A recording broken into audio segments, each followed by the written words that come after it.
For daytime running lights, because yeah, even though we don't need lights during the day to light our way, it's nice to have something visible on the bike to kind of help catch the eye of the drivers around you. So having some extra lights on your bike in different areas, doing different patterns, can kind of help raise awareness to your presence on the street. So that's why I like using some of these Outair little lights. I picked these up on Amazon for about 10 bucks a pair, and a pair comes with a white one and a red one. And they're not, so they're not expensive. And they do these patterns. You see it. So they do these patterns. There's just kind of a chasing thing, and then there's the regular blinking, and then some random patterns again, or just straight on. And let me turn this off. There we go.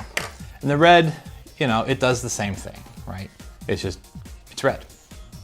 So these little Outair lights are great. They've got these little hooks on the side so that you can use these rubber straps to mount it to your front forks or onto your seat stays, just like that. So this is kind of a no-brainer to just pick up a couple of these and slap them on the bike and ride safely.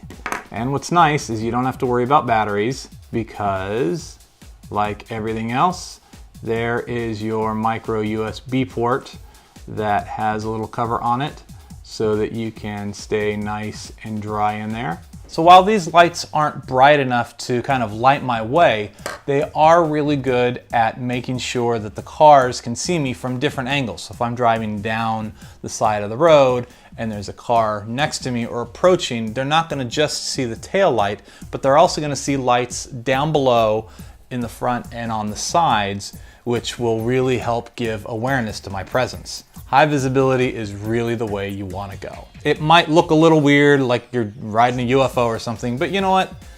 I think having that little extra bit of safety is really worth it. You plug them in for a couple hours and they're gonna last, I think I plug these in maybe once a week to just make sure that they've got a nice charge on them.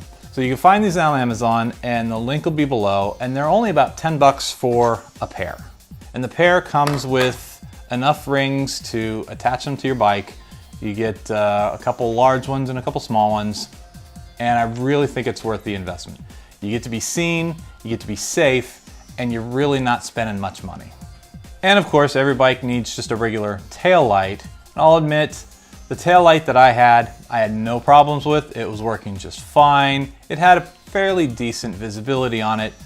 But when I was looking around and I found these, I did kind of stumble upon this tail light here. And okay, so I bought this for two reasons. One, I thought it looked kind of cool. It's kind of like a Cylon from Battlestar Galactica, because I'm kind of a nerd. And it's also kind of like a coffin, so I think it's kind of neat. There we go. There's my evil looking tail light, which is kind of cool. You see that you've got this opening right here, so when it's running at night, light isn't just being able to be seen from the straight on. You can also get it from the sides, which is nice. Mounting is just like the Outair lights. You've got this rubber ring that you can use to strap it around your seat post. And because it is rubber, it's not gonna matter what your shape is for your seat post. So if you've got kind of an arrow seat post, it's not gonna make a difference. If you've got a round one, it doesn't matter. And just to pop it off here, your micro USB port for charging. And instead of doing a flashing pattern, this guy will do a pulse. I don't know if you can see, there we go, yeah. So this guy will do a pulse. And I really prefer pulses over flashing when it comes to lights, like strobe flashing, not like the chasing flashing on this, but I'm not a fan of strobe flashing on headlights and taillights. I think that it really messes with depth perception, not just with other bikers, especially as you're approaching them or they're approaching you, but also with cars. So you've got this strobe coming at you and it really messes with how far away things are.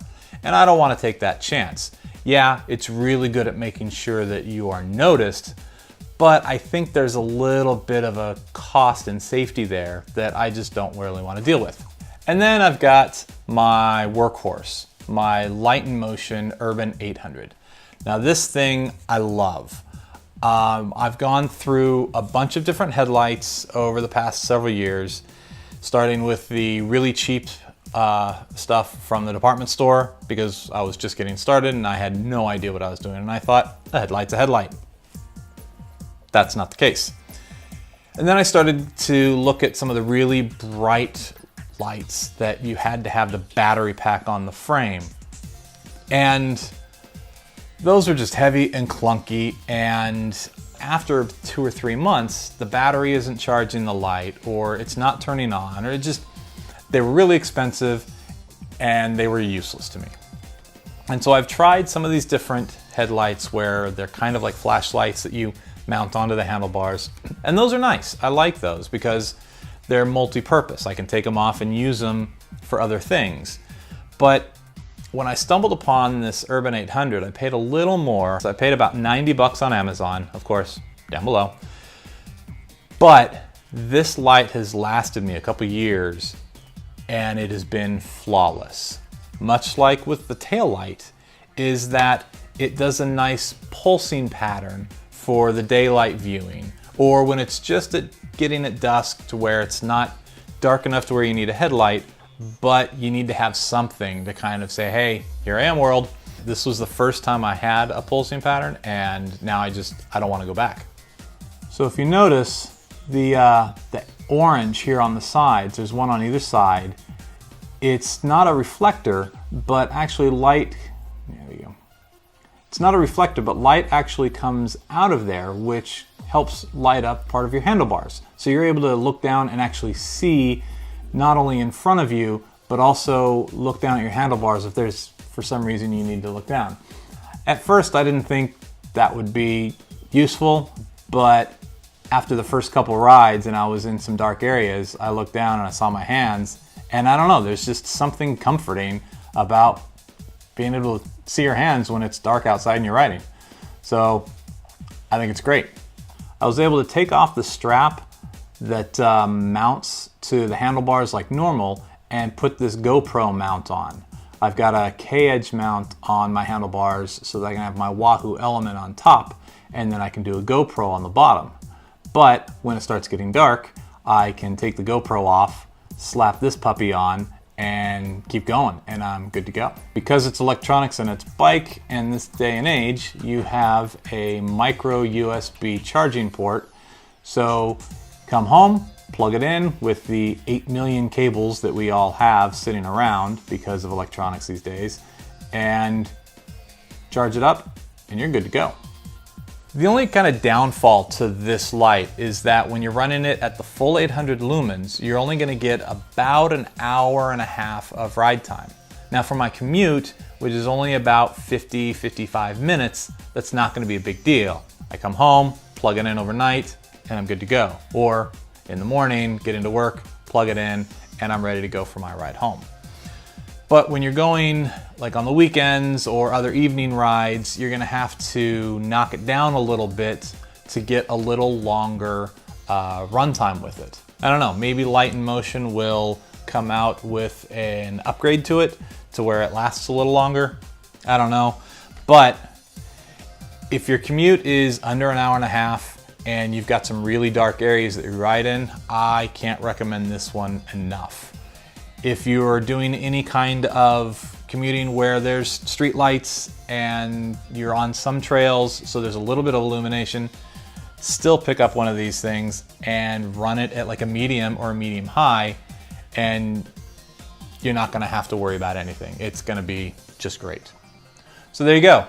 That's what I run on my bike all the time. I've got my frame mount lights that I use for charity rides, commuting during the day, and at evening, and then, tail light and my headlight.